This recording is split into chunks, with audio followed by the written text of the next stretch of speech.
In the late 1990s, Enron was unstoppable. Fortune magazine called it America's most innovative company. Wall Street hailed it as the future of energy. At its peak, Enron was worth more than $65 billion.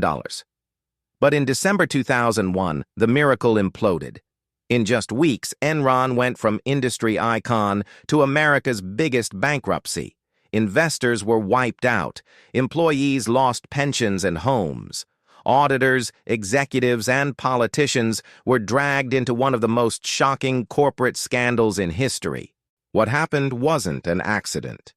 It was the deliberate creation of illusion, a facade of innovation built on manipulation, greed, and deceit. This is the story of how some of the smartest people in the room fooled the world, and how their empire collapsed in spectacular fashion. Welcome to the Collapse Files. The year was 1985. Energy markets were changing fast. Deregulation meant that oil and gas could now be traded like any other commodity. Kenneth Lay, an economist with political connections, saw opportunity. He merged Houston Natural Gas and InterNorth to create Enron. Lay's goal was simple: turn pipelines into profit machines. No longer would Enron just transport gas, it would trade it. Buy low, sell high, lock in contracts, and make money from the volatility itself. In the early 1990s, Enron grew rapidly. It invested in power plants, international ventures, and broadband. Its slick headquarters in Houston became a temple of ambition. Then came Jeffrey Skilling, a Harvard MBA and former McKinsey consultant. Skilling convinced Lay that Enron shouldn't own physical assets. It should trade information. Asset light, he said. High return, low risk. It sounded brilliant. Enron reinvented itself as an energy trading firm, part Wall Street, part Silicon Valley. Revenues soared, and a new culture of competition took root. High risk, high reward, no limits. To employees, it felt like joining a movement. To Wall Street, Enron was a miracle. But underneath, the numbers were starting to bend.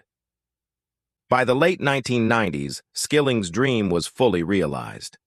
Enron Online launched in 1999, the world's first digital marketplace for trading energy contracts. Overnight, Enron branded itself a tech company. Executives claimed the platform handled billions in trades daily. Investors couldn't get enough. The stock price skyrocketed. Fortune named Enron most innovative company in America 6 years in a row. Inside the company, the atmosphere was electric and toxic. Skilling introduced rank and yank. Every year, the lowest-ranked 15% of employees were fired. Success meant survival. Failure meant exile.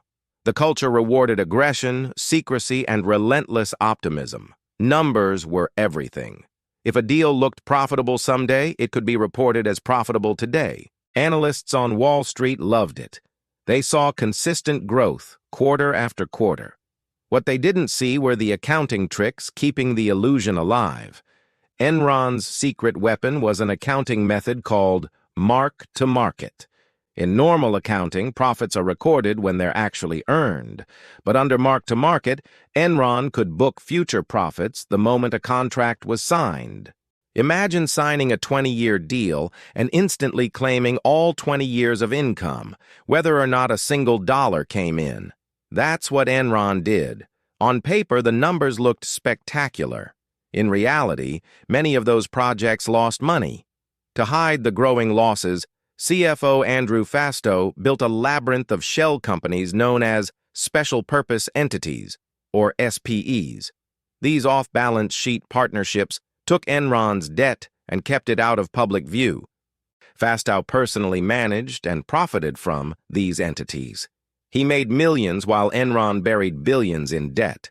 The deception worked for years. Analysts praised Enron as genius. The company reported record profits. The stock climbed above $90. Employees invested their savings, believing in the myth. Behind the scenes, executives were cashing out. By 2000, Enron was less an energy innovator and more a confidence game running on hype. By 2001, questions started to surface. Analysts asked the one question Enron couldn't answer: how do you actually make money? The company's reports were a maze, hundreds of pages of jargon and missing data. No one outside Enron truly understood them. Inside, Vice President Sharon Watkins did. She discovered the shell companies hiding losses and wrote a memo to Kenneth Lay warning that Enron could implode in a wave of accounting scandals. Lay ignored her. Publicly, he told investors that Enron's future had never been brighter. Privately, he sold millions of dollars of his own stock. In August 2001, Jeffrey Skilling suddenly resigned as CEO, citing personal reasons. Wall Street panicked. The company's once untouchable image began to fracture. Within weeks, the truth began leaking out. October 16, 2001. Enron reported a $618 million quarterly loss. 2 weeks later, it admitted to overstating earnings by over $500 million. Panic hit the markets. Analysts downgraded Enron's stock. The SEC opened an investigation. Then came the bombshell. Andrew Fastow's partnerships had concealed more than $1 billion in debt. Enron's books were fiction. The stock collapsed from $90 to under $1 in 6 weeks. Creditors demanded repayment. Enron had no cash left. On December 2, 2001, Enron filed for bankruptcy, the largest in U.S. history. More than 20,000 employees lost their jobs. Pensions evaporated. Some workers saw lifetime savings vanish overnight, and the fallout didn't stop there. Enron's accounting firm, Arthur Andersen, was caught shredding documents to cover up its involvement. The 89-year-old firm was indicted and dissolved. The entire edifice of trust in corporate America cracked. The Enron scandal triggered one of the largest white-collar prosecutions in U.S. history. CFO Andrew Fastow pleaded guilty to fraud and served 6 years in prison after cooperating with prosecutors. Jeffrey Skilling was convicted on multiple counts of fraud and conspiracy, sentenced to 24 years, later reduced to 14. Kenneth Lay was also found guilty, but before sentencing, he suffered a fatal heart attack. The trials captivated the nation. For many, they were a moment of reckoning, proof that even the most powerful executives could face justice.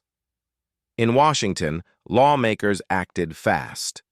The Sarbanes-Oxley Act of 2002 introduced stricter accounting rules, executive accountability, and criminal penalties for corporate fraud. The message was clear. The Enron era of unchecked greed was over. 2 decades later, the Enron collapse still shapes business ethics and regulation. Its lessons are simple, but critical. Lesson 1. Transparency is everything. Complex accounting can hide the truth, but not forever. Lesson 2. Culture defines destiny.